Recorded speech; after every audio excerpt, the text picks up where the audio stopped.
mengingat situasi negeri kita sekarang ini akan lebih bijaksana apabila terhadap Roy Suryo CS jangan ditahan di penjara. Ini mengkonfirmasi bahwa pemerintahan Prabowo ini letoy. Jadi penangkapan, penahanan, dan pemenjaraan Roy dan Tifa menurut saya merupakan pinnacle of injustice. Di mata saya dan banyak rakyat Indonesia, Anda telah menjadi presiden yang zalim. Tunggu saja prahara politik yang akan Anda hadapi.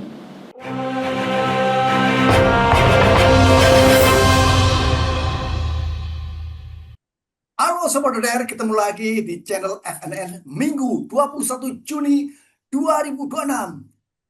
Sobat DPR, Anda tahu 21 Juni itu ada hari lahirnya manusia gorong-gorong yang bikin susah seluruh negeri. Assalamualaikum, salam FNF.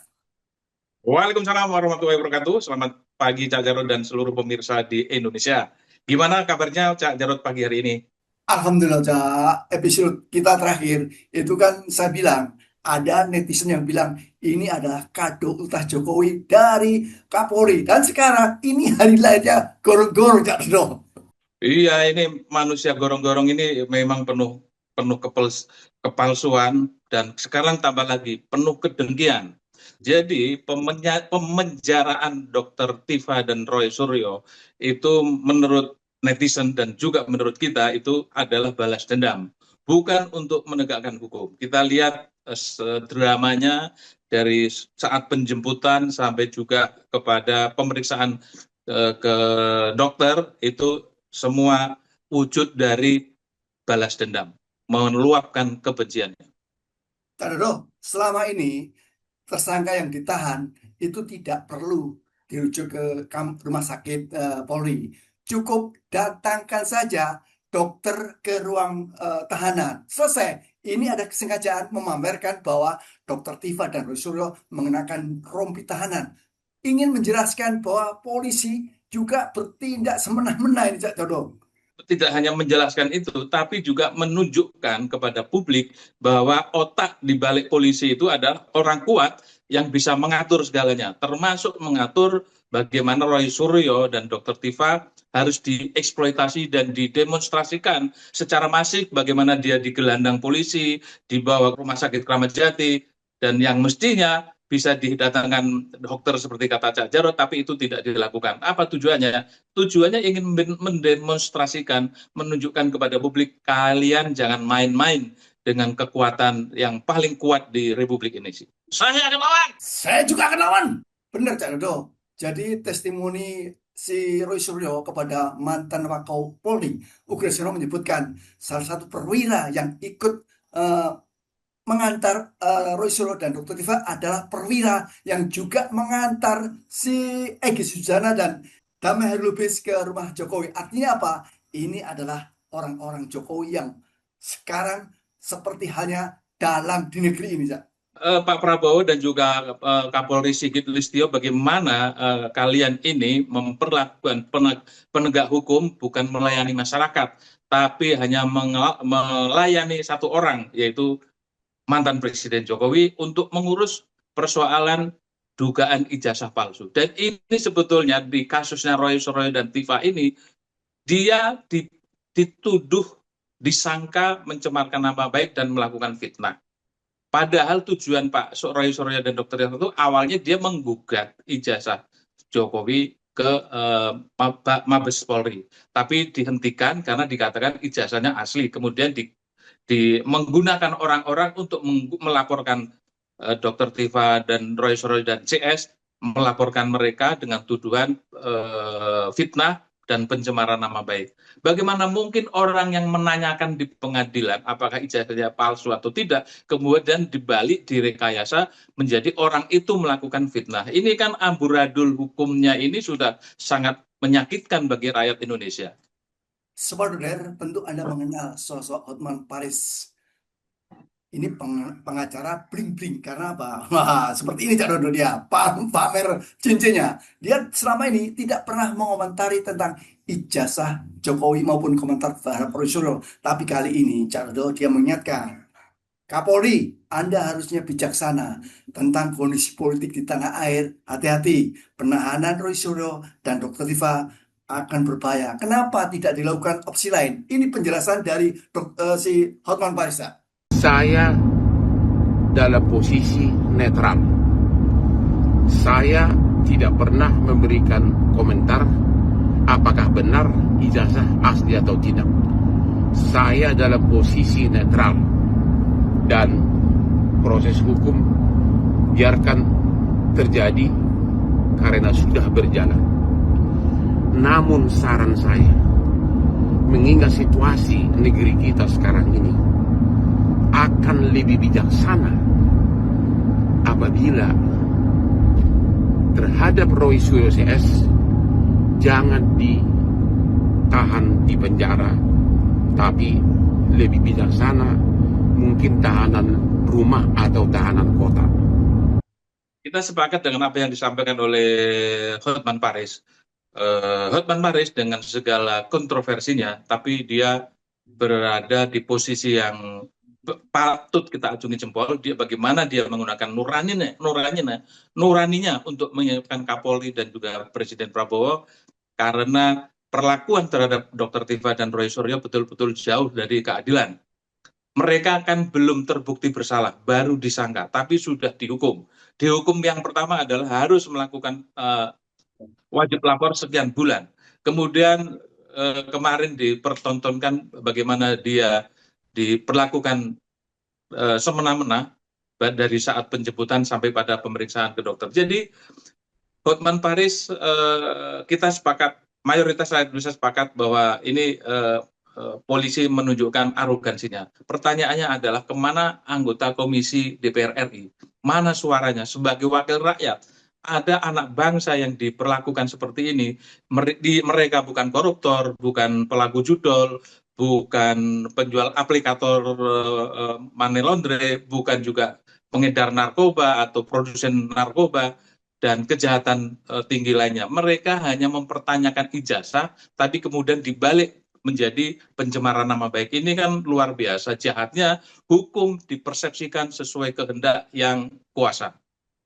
Tindakan penangkapan Roy dan Tifa ini mengkonfirmasi bahwa polisi di bawah masih dikendali Jokowi. Yang kedua, yang perlu saya sampaikan, ini mengkonfirmasi bahwa pemerintahan Prabowo ini letoy. Masih takut sama si Jokowi. Nggak mungkin Prabowo tidak tahu kelakuannya Jokowi ini. Yang ketiga, ini juga mengkonfirmasi bahwa Komisi 3 DPR RI nggak berfungsi menegakkan hukum. Nah, saudara, itu tadi penjelasan dari mantan Danjen Kopassus. Dia menyebut ada 3 orang yang wajib bertanggung jawab. Seperti tadi. Dan juga Cak Dodo, ini Amin Rais kembali menggugat Prabowo, mengingatkan, hati-hati Pak Prabowo, ini prahara politik Anda ciptakan sendiri. Bahkan Cak, dia menyebut Prabowo sebagai presiden dolim. Bung Prabowo, Polda Metro Jaya menurut hemat saya telah melakukan kezaliman atas Roy Suryo dan Tifauzia. Nah, Bung Bowo, kalau Anda biarkan kezaliman hukum ini tumbuh merajalela, tunggu saja prahara politik yang akan Anda hadapi. Jadi penangkapan, penahanan, dan pemenjaraan Roy dan Tifa menurut saya merupakan pinnacle of injustice.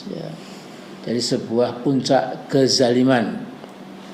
Di mata saya dan banyak rakyat Indonesia, Anda telah menjadi presiden yang zalim dan sekaligus takabur. Referensi saya itu adalah Al-Quran, kitab suci yang sudah berusia mendekati 15 abad, yang tetap otentik, tidak bisa dipalsukan walaupun hanya 1 ayat atau 1 kata sampai hari kiamat kelak. Ya, ini kayaknya Pak Amin Rais sudah sangat geram melihat situasi hari ini, terutama pada saat penangkapan Roy Suryo dan Dr. Tifa, karena orang termasuk juga masyarakat luas, tidak hanya Roy Suryo dan Dr. Tirta, tidak pernah menyangka bahwa dia akan digelandang ke Polda untuk kemudian dimasukkan dalam penjara. Tidak nyangka, karena ini kasus kecil, kasus ringan, hanya ya kasus ringan. Jadi tidak harus ditangkap, tidak harus dikandangin, karena udah ada jaminan tidak akan melarikan diri, dan ini kasus kan sudah berjalan begitu lama. Kenapa tiba-tiba hari ini dilakukan penangkapan? Akhirnya kan kalau kita menyimak pendapat para netizen, betul ini sebagai kado ulang tahun Pak Jokowi yang lahir pada 21 Juni tahun 50-an sekian ya, 57 ya. Skenarionya juga terbaca dengan jelas bagaimana prosesnya sejak dari pertama Rismon menyerahkan buku yang berjudul Ontentifikasi Ijazah Jokowi yang memutihkan buku yang sebelumnya Jokowi's White Paper. Jadi Sobat Doler, kalau Anda menyimak bagaimana ramainya atau respon publik terhadap kasus ijazah palsu Jokowi, ini memunculkan spekulasi tentang skenario politik. Berkas keduanya, tersangka Roy Suryo dan Dr. Tirta, dilimpahkan kejaksaan, kemudian sidang. Tapi sebelum sidang ada beberapa kemungkinan. Satu, wewenang kejaksaan untuk menghentikan penuntutan, istinya adalah deponering. Artinya tidak pernah ada ijazah Jokowi diperlihatkan di ruang sidang. Yang kedua, kemungkinan adalah Presiden Prabowo memberikan abolisi kepada Roy Suryo dan Dr. Tirta. Artinya ijazah Jokowi tetap goib, tidak goib, tidak ada persidangan. Dan yang kemungkinan ketiga adalah sidang digelar tetapi Jokowi tidak pernah hadir dan tidak menunjukkan ijazah. Artinya seluruh proses perkara otomatis gugur. Artinya ijazah Jokowi tetap goib. Mengapa disebut dendam? Karena benang merahnya jelas. Salah satu termulnya Jokowi, siapa itu namanya kalau nggak salah Adi Darmawan, mengatakan bahwa Jokowi sakit hati ketika Roy Suryo dan Dr. Tirta berkunjung ke kuburan orang tuanya Jokowi di Karanganyar. Jadi ini yang membuat mungkin Jokowi sakit hati karena urusan pribadi, makam keluarga didatangin Dr. Tirta dan Roy Suryo untuk mengecek DNA. Jadi kelihatan sekali bahwa dendam itu dimulai dari situ.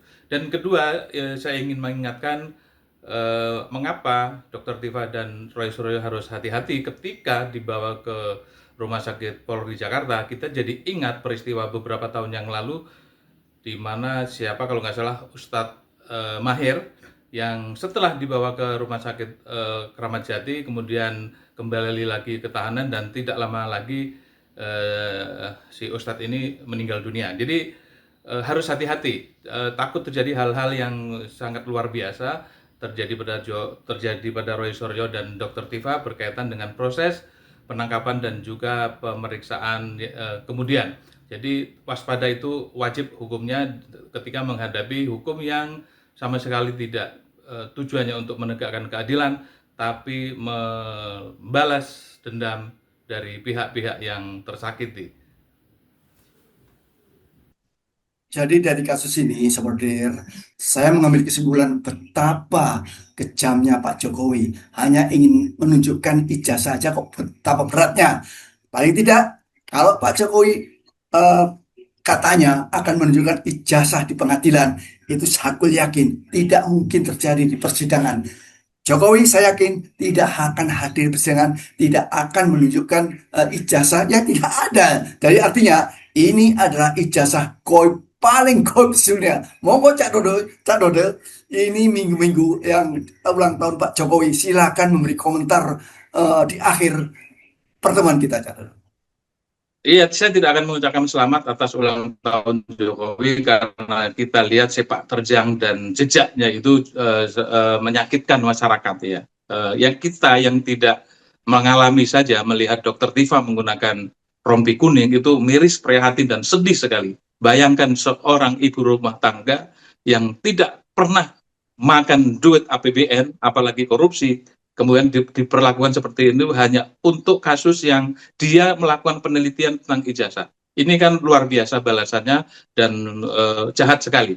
Akhirnya kan kita setuju apa yang disampaikan oleh Pak Amin Rais, mantan Ketua MPR, di dalam podcastnya mengatakan bahwa Presiden Prabowo itu zalim. Kalau ini tidak bisa dihentikan, akan terjadi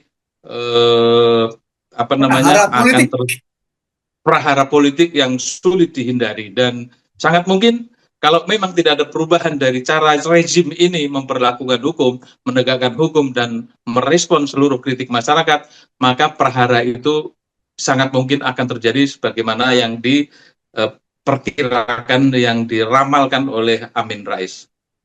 Sobat Roder, terima kasih Anda di hari Minggu ini bersedia untuk menemani kami berdua. Dan Biskoma, Assalamualaikum Cak Dodo, salam FNF. Waalaikumsalam warahmatullahi wabarakatuh, salam freedom and fairness.